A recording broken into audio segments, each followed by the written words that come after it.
우리 교회에서는 주일 낮예배 시간에 이렇게 교동문을 읽을 때 격주로 십계명을 교독하고 있습니다. 우리 성도님들 가운데 그런 분은 없겠지만 오늘날 현대 그리스도인들 중에 그리스도인과 십계명, 그리스도인과 구약이 무슨 관련이 있는가 이렇게 생각하고 또 질문을 하는 사람들도 없지 않아 있습니다. 우리가 격주로 이렇게 십계명을 교독하는 것은 여전히 십계명의 말씀이 오늘 이 시대를 살고 있는 저와 여러분의 삶 속에서 꼭 실천되어야 할 적실한 말씀이라는 것입니다. 늘 들어서 기억하고 계시지만 그렇게 해야 구원받기 때문이 아니라 이미 구원받은 하나님의 자녀로서 하나님을 기쁘시게 하기 위해 기본적으로 지켜야 될 것이 십계명인 것이죠.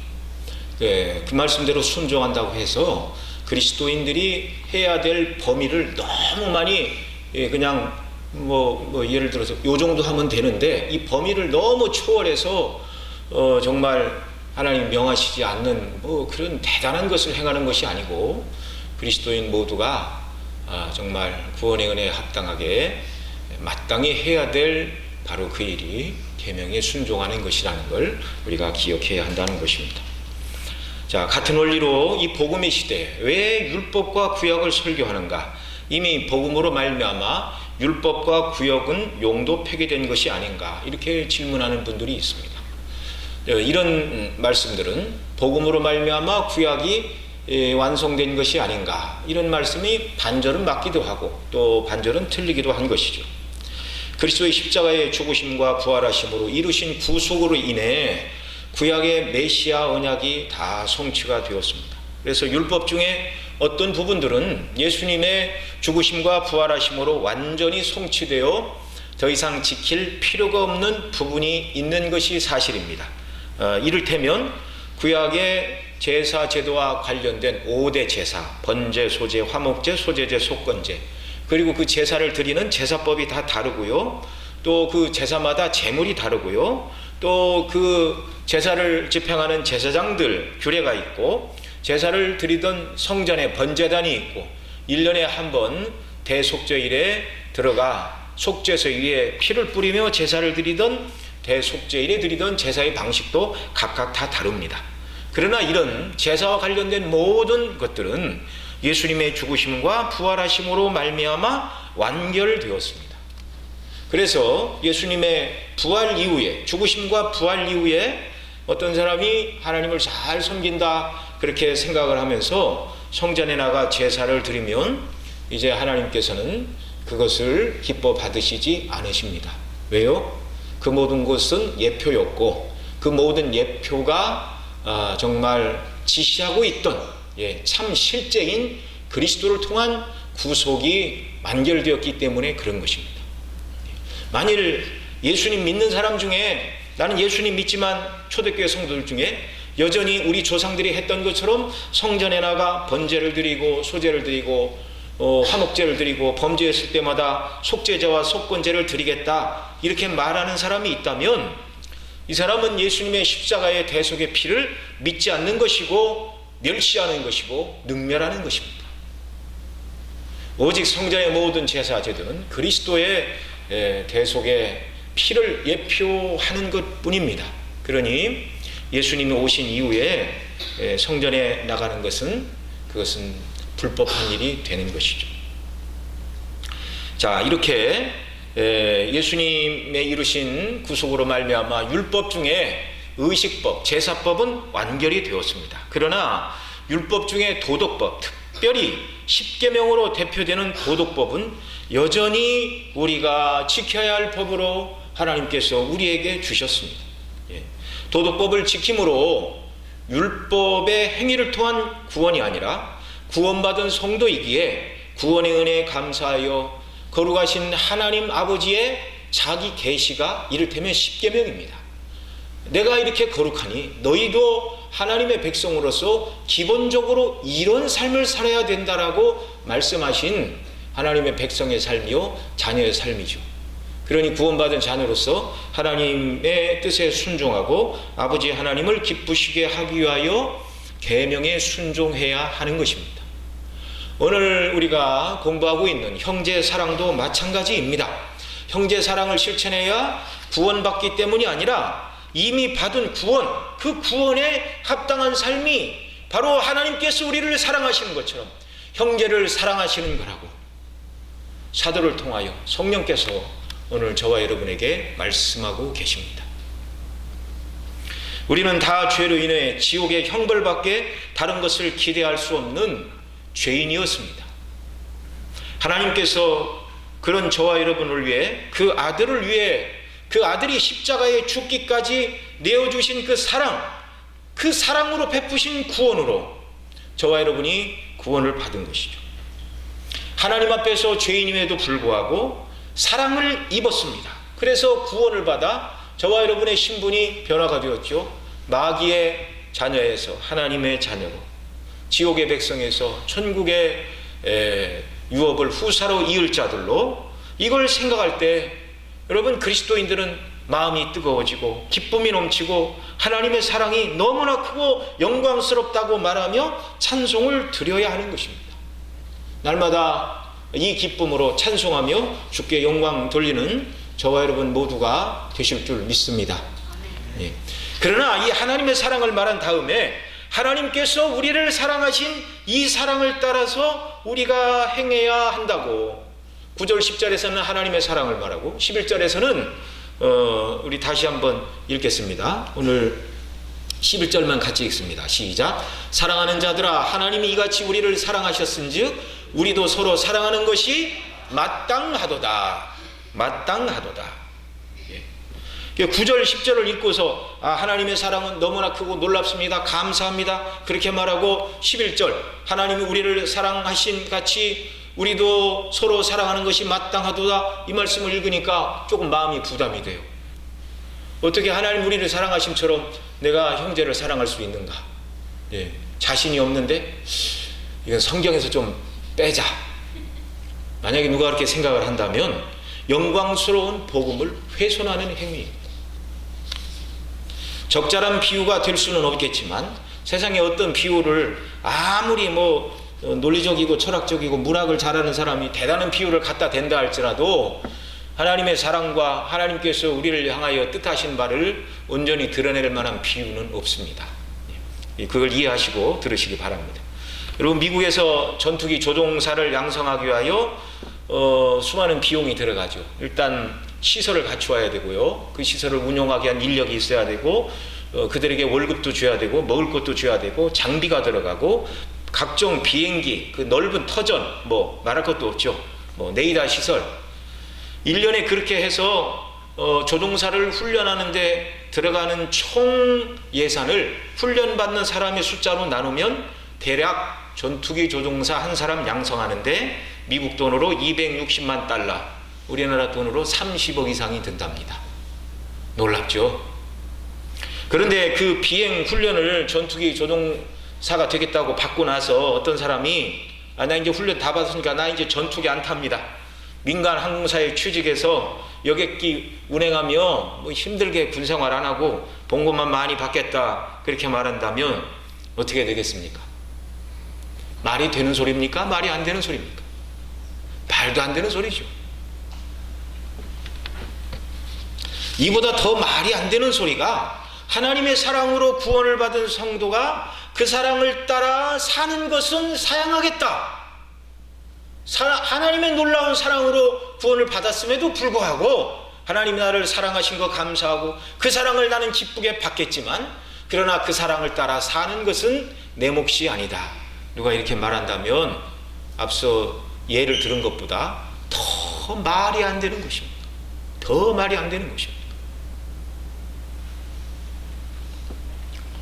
제가 고등학생 때 어느 형제가 그런 말을 했습니다. 자기 아버지는 예수님을 잘 믿고 성품도 깨끗하고 누구한테 싫은 소리 한 번 하지 않는 분으로서 그래서 이 사람들한테 이름을 내는 것도 안 좋아하고 누구한테 싫은 소리 하는 것도 안 좋아하고 부대끼는 것도 싫어해서 예수님 잘 믿고 기도도 열심히 하고 성경도 많이 읽고 금식도 하고 그러지만 교회에서 어떤 직분도 받은 바가 없고 교회 안에서 섬김의 일을 포함한 어떤 활동도 하지 않고 조용히 기도하고 자신의 신앙을 돌아보는 고고한 분이라고 그런 말을 하였습니다.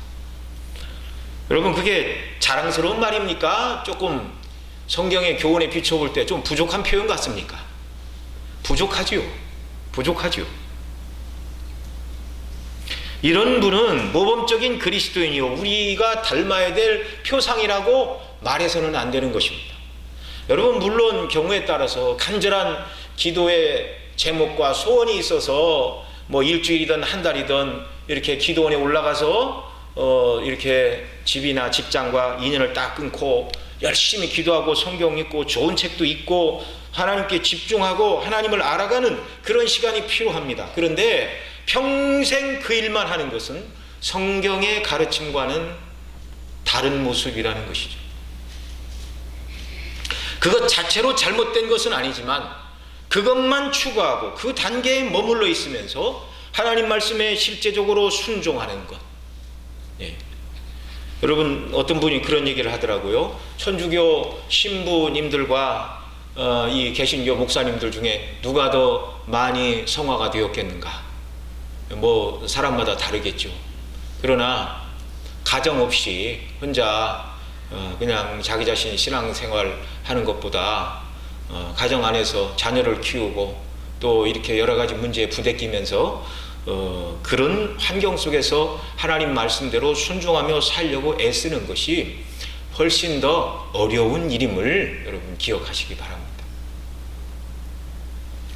여러분, 우리가 삶 속에서 주님께 받은 사랑을 실천하고 드러내고 나타나는 단계로 나아가야 이 사람이 성숙한 그리스도인이 되는 것이죠. 나는 고고하게 정말 신학적으로 하나님이 누구신가만 알고 그 사랑만 깨닫고 기도하고 정말 오염된 세상에는 발을 딛지 않고 살겠다. 이것은 하나님의 뜻이 아닌 줄 기억하시기 바랍니다. 주님은 저와 여러분을 구원하여 부르실 때 세상의 소금으로, 어두운 세상의 빛으로, 썩어져가는 죄 많은 세상의 소금으로, 어두운 세상의 빛으로 부르셨습니다. 악을 행하는 사람들 가운데 선을 행함으로 말미암아 정말 하나님의 이름을 찬미하는 자들이 되도록 저와 여러분이 부르심을 받았다는 것, 믿는 대로 순종하며 살아가는 것, 받은 사랑에 따라 사랑을 실천하는 것, 이것이 전인적이고 균형 잡힌 그리스도인의 모습이라는 걸 우리가 꼭 붙들어야 됩니다. 그러니까 사랑은 단순히 감정만의 문제가 아니라 지적인 요소도 있고 특별히 우리의 의지가 발동해서 이 사랑을 실천하는 대로 나가야 하는 것이죠. 자, 그래서 요한 사도는 9절에서 사랑하는 자들아 하나님의 사랑이 이렇게 나타난 바 되었으니 라고 9절 10절에서 우리가 먼저 하나님을 사랑한 것이요 하나님이 우리를 사랑하사 우리 죄를 위하여 자기 아들을 화목제물로 내어주셨다. 그래서 우리가 죄사함 받고 하나님의 자녀가 되었다. 이걸 9절 10절에서 말하고 11절에서 우리가 읽은 바처럼 사랑하는 자들아 이같이 하나님이 우리를 사랑하셨은즉 우리도 서로 사랑하는 것이 마땅하도다. 이렇게 가르치고 있습니다. 그러니 저와 여러분 모두는 하나님께서 우리를 사랑하신 일과 우리가 서로 사랑하는 일을 분리해서는 안 되는 것입니다. 사랑을 받았으니 사랑을 실천해야 된다. 지금 살펴보는 이 11절의 말씀은 우리에게 성화와 거룩한 삶이 무엇인가를 가르쳐주는 말씀입니다. 복음의 은혜를 입고 그 자리에 머물러 있는 것은 어린아이의 신앙이죠. 어린아이들은 자라나는 것이 너무나 당연한 것입니다. 앞서 2장 12절로 14절에 보면 아이들아 청년들아 아비들아 이렇게 요한 사도가 부르면서 어린아이들 자녀들에게는 이렇게 말합니다. 아이들아 이렇게 부르고 우리를 사랑하시는 아버지를 알고 그리스도의 이름을 믿음으로 구원을 얻었다. 하나님의 사랑과 그리스도의 대속의 은혜를 믿음으로 구원 얻는 것, 이것은 이제 어린아이들을 향하여 하는 말입니다. 그리스도 안에 있는 자녀들, 예수님 믿음으로 하나님의 사랑으로 구원을 깨닫는 사람들, 그 다음 청년들을 향하여는 뭐라고 그러죠? 거기서 더 나아가 너희가 악한 자를 이기었다. 너희가 강하고 하나님의 말씀이 너희 속에 거하시고 너희가 흉악한 자를 이기었습니다. 여러분, 청년들, 성숙한 그리스도인, 그들의 마음속에는 하나님의 말씀이 거하시고 말씀으로 흉악한 자를 이겼다. 사랑하라는 하나님의 말씀이 심령에 거하여 그 사랑을 실천하는 사람, 이것이 이제 청년의 신앙을 가진 그리스도인이라는 말이죠. 날마다 저와 여러분이 추구해야 될 모습입니다.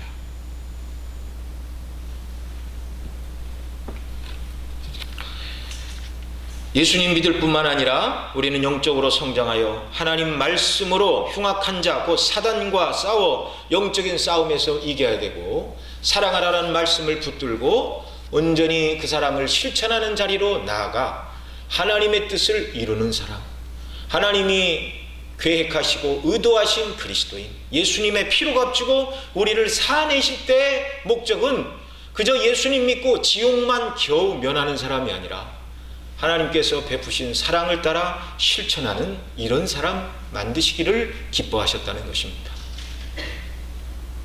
바로 저와 여러분을 향해서, 바로 여러분을 향해서, 나를 향하여 하나님께서 계획하시고 품으신 뜻이요, 그런 사람 만드시려고 그리스도를 내어주셨다는 사실을 여러분 믿으시기 바랍니다. 계속 이 말씀을 드리는 것은요, 하나님의 모든 말씀에 우리는 순종하지 않아도 된다, 나는 아직 그럴 만한 수준과 위치에 있는 사람이 아니다, 이런저런 핑계를 대지 못할 자로 우리가 부르심을 받은 사람이라는 걸, 이걸 잊지 말자는 것입니다. 이걸 기억해야 됩니다. 사랑을 받았으니 사랑을 실천하라는 것 이외에 저와 여러분에게는 다른 선택지는 없습니다.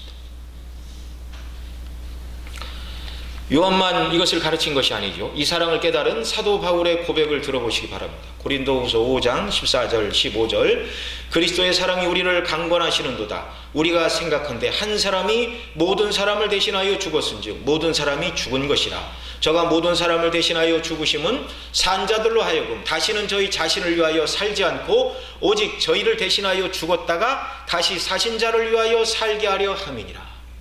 그리스도의 십자가의 복음을 깨달을 때 성령께서 사도 바울로 하여금 예수님이 왜 죽으셨는가를 그는 이렇게 성령의 감동을 통하여 깨달았습니다. 그리고 성경이 기록하였고 오늘 우리에게 증거하고 있죠. 뭐라고 말씀하고 있습니까? 한 분, 곧 예수께서 모든 사람을 대신하여 죽으신 것은 예수 그리스도 그 한 분의 죽으심으로 말미암아 택한 백성, 우리 모든 사람을 위한 죽으심인데, 이 사랑을 깨닫고 보니 이제 그 사랑이 나를 강권하여 이제 나의 남은 생에는 나 자신을 위하여 살지 않고 나를 위하여 죽었다가 다시 사신 그분을 위하여 사는 자로 나를 그리스도의 사랑이 강권하여 부르고 있다, 이렇게 말하고 있습니다. 여러분, 이 놀라운 사랑을 더 깨닫게 해달라고 간구하는 그런 역사, 그래서 이 사랑으로 충만하여 사도 바울처럼 저와 여러분도 이제 내가 사는 것은 나를 위하여 산 것이 아니라 나를 위하여 죽었다가 다시 사신 그분, 그리스도의 사랑이 나를 강권하여 내 자신을 위하여 사는 자가 아니라 주님을 위하여 사는 자로 그 사랑이 나를 바꾸어 놓았다고 고백하는 역사가 있기를 바랍니다. 성령님의 역사로만 이런 일이 가능한 것이죠. 은혜를 강구해야 됩니다. 빌립보서 1장 29절 30절에서는 이렇게 말합니다. 그리스도를 위하여 너희에게 은혜를 주신 것은 다만 그를 믿을 뿐만 아니라 또한 그를 위하여 고난도 받게 하려 하십니다. 똑같은 말씀이죠. 하나님 아버지께서 우리에게 구원의 은혜를 주신 것은 그리스도를 위하여 우리에게 구원을 주셨다, 이렇게 말합니다. 그리스도를 위하는 삶이 무엇인가? 그분을 믿어 구원 얻어 구속의 은혜와 영광을 찬미할 뿐만 아니라 또한 그분을 위하여 고난도 받게 하는 삶으로 나아가도록 부르셨다는 것이죠. 그게 바로 그리스도를 위한 삶이라고 말씀하고 있습니다. 30절에는 이렇게 말합니다. 너희에게도 그와 같은 싸움이 있으니 너희가 내 안에서 본 바요 이제도 내 안에서 듣는 바니라. 사도가 이미 그 싸움을 시작했다는 것이고, 빌립보 성도들을 향하여 사도는 내가 싸우고 있는 싸움을 여러분이 듣고 보는 것처럼 여러분에게도 이 싸움이 주어져 있습니다, 이걸 말하고 있습니다.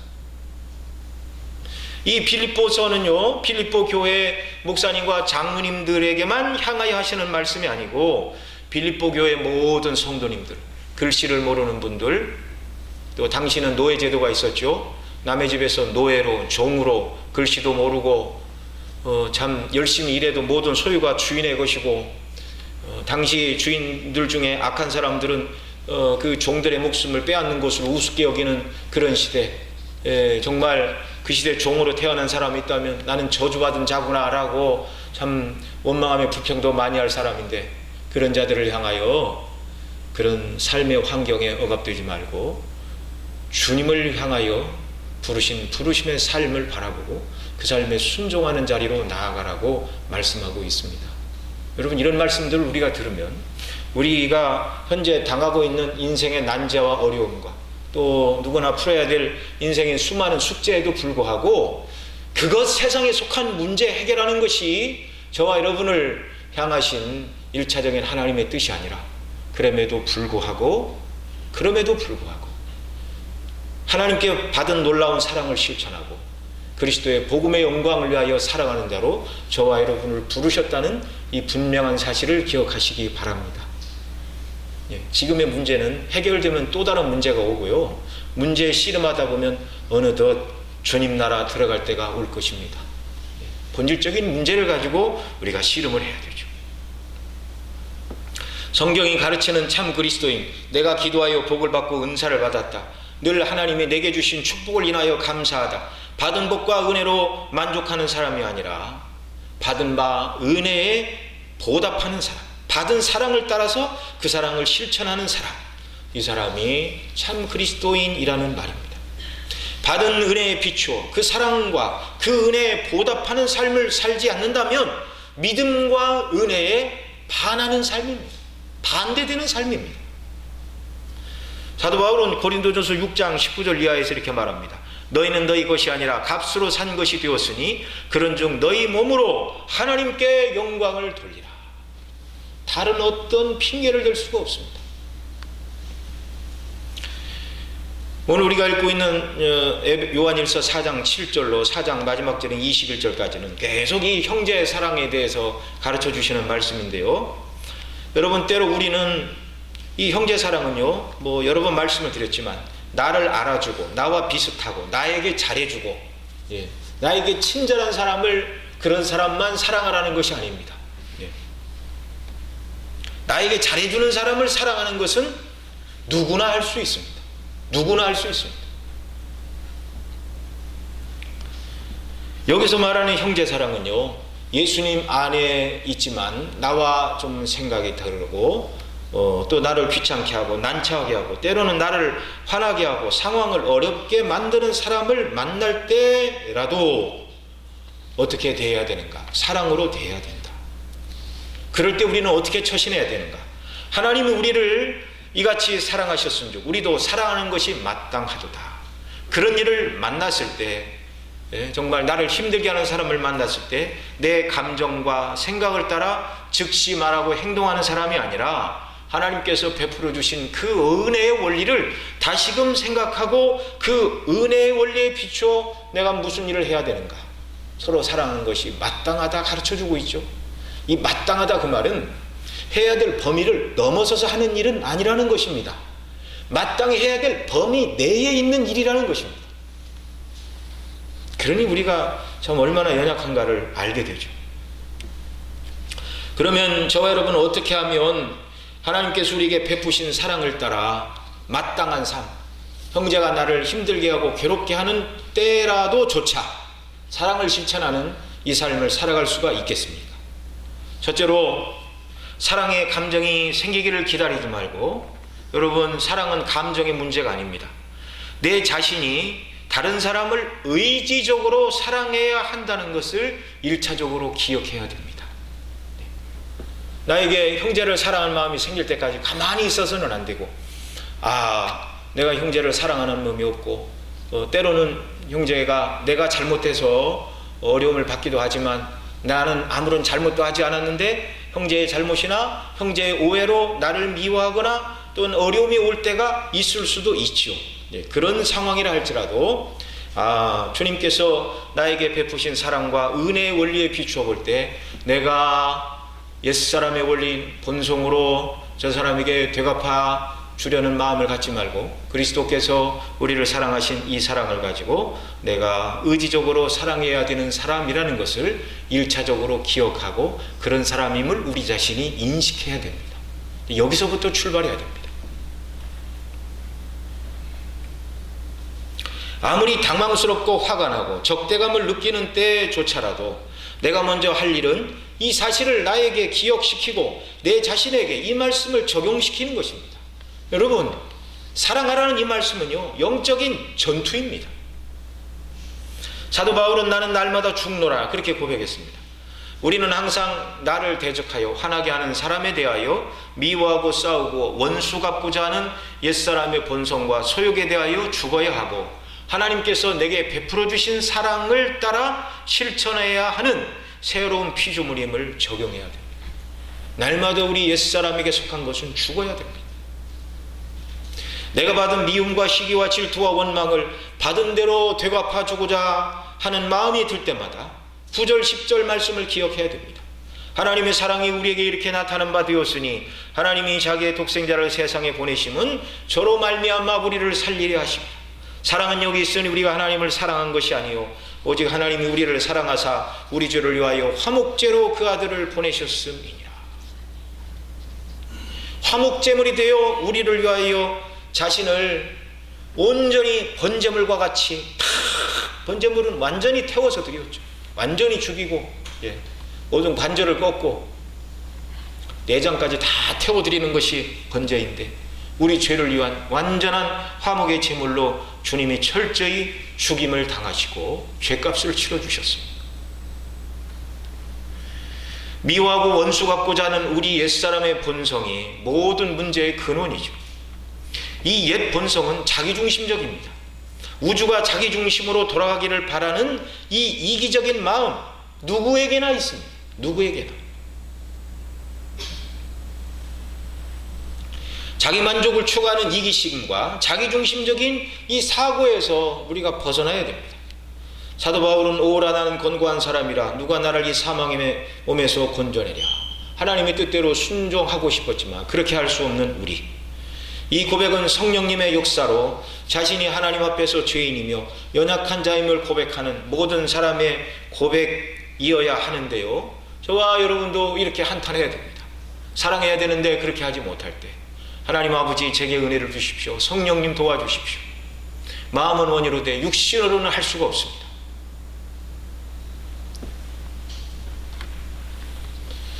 여러분 말씀드린 대로 죄와 악으로 자기 중심으로 똘똘 뭉친 저와 여러분을 위해 하나님은 그 아들을 보내주셨습니다. 그리고 성경이 가르치죠. 그리스도의 십자가에서 죽으심과 함께 내가 죽었고 그리스도의 부활과 함께 내가 다시 살았다. 첫째는 내가 하나님의 받은 사랑으로 의지적으로 다른 사람을 사랑해야 될 자라고 부르심을 받았다는 것을 알아야 되고, 그 다음에 예수님이 십자가에서 죽으실 때 우리의 본성과 옛자 모든 것이 그리스도와 함께 죽었음을 또한 믿으시기 바랍니다. 그리고 그리스도와 함께 내가 하나님을 닮아 사랑의 성품을 가지고 다시금 지으심을 받은 피조물임을 믿으시기 바랍니다. 그리고 이것을 이제 성령의 도우심 가운데 우리 삶 속에 적용해야 되는 거지.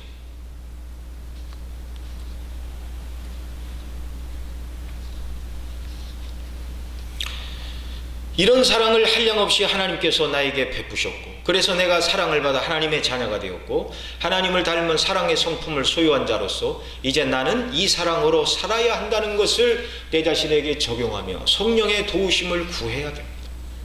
은혜를 구해야 됩니다.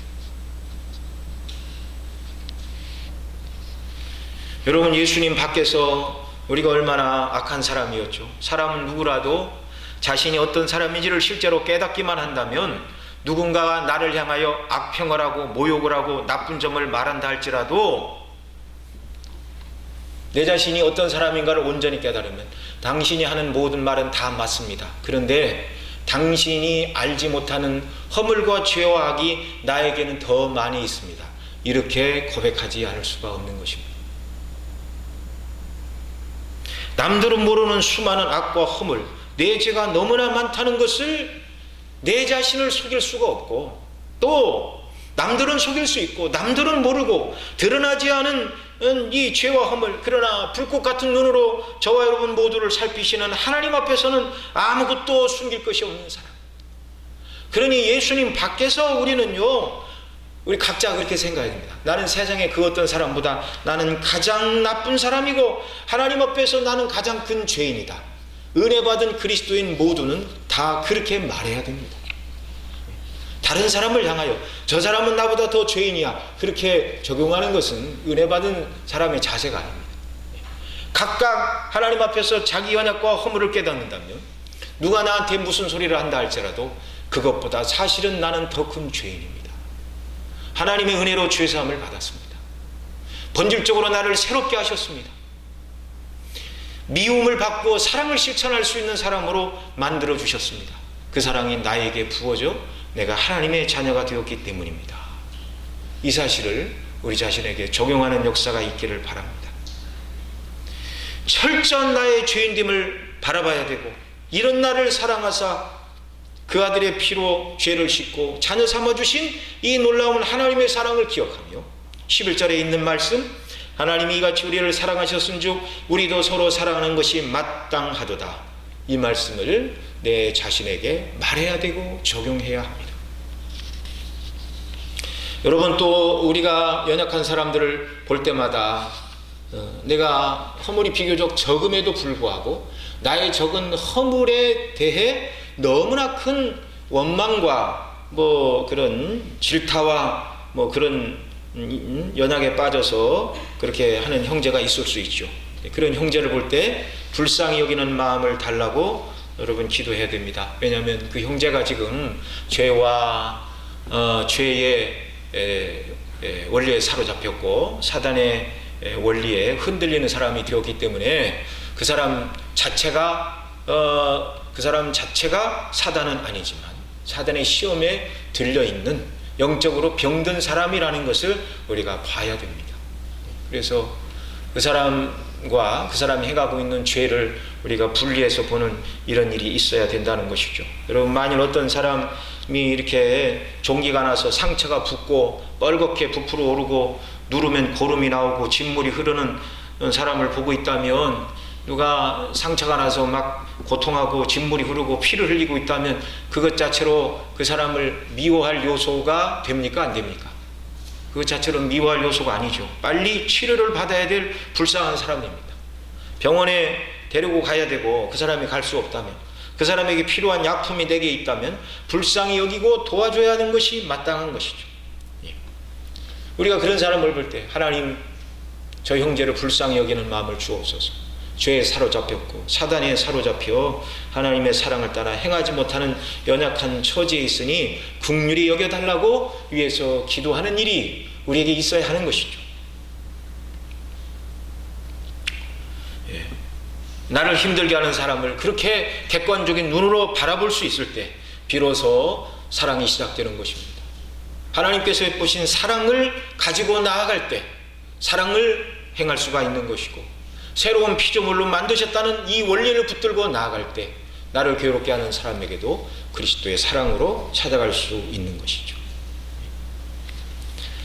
또한 이런 연약한 형제가 하나님 나라를 나와 함께 공동으로 상속받을 하나님 나라의 백성들이라는 사실을 기억해야 됩니다.